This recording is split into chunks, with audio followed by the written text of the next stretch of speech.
And but people don't realize that, because it's a holy, it's a church, it has to be holy. And there's nothing holy about it.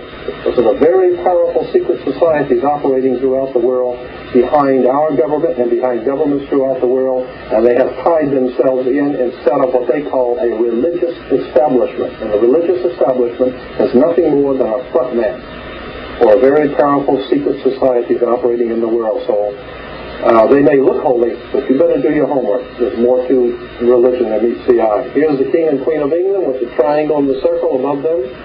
And incidentally, this is a whole different subject of the British royalty.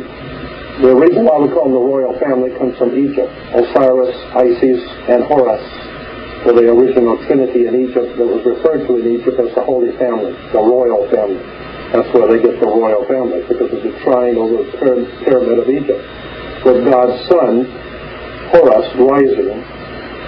And so there's nothing holy about these people at all, okay? And when the King of England, interesting, when the King of England becomes king, the Archbishop of Canterbury, like we have our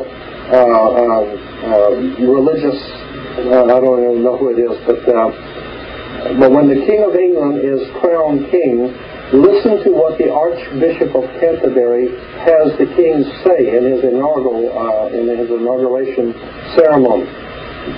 Prince Charles, if he becomes king, incidentally he won't, but if he did become king, would say upon taking the throne, the Archbishop says, "You are now being crowned King of England for Jesus Christ. You are sitting on the throne of David for Jehovah, the God of the Old Testament. You are, in fact, Messiah waiting for, or Shiloh, who is waiting for the Messiah to come back. So you are going to rule God's kingdom until Jesus Christ comes back." That's what the king is told in his initiation rites. The King of England sits on the throne of the God of the Old Testament for Jesus Christ.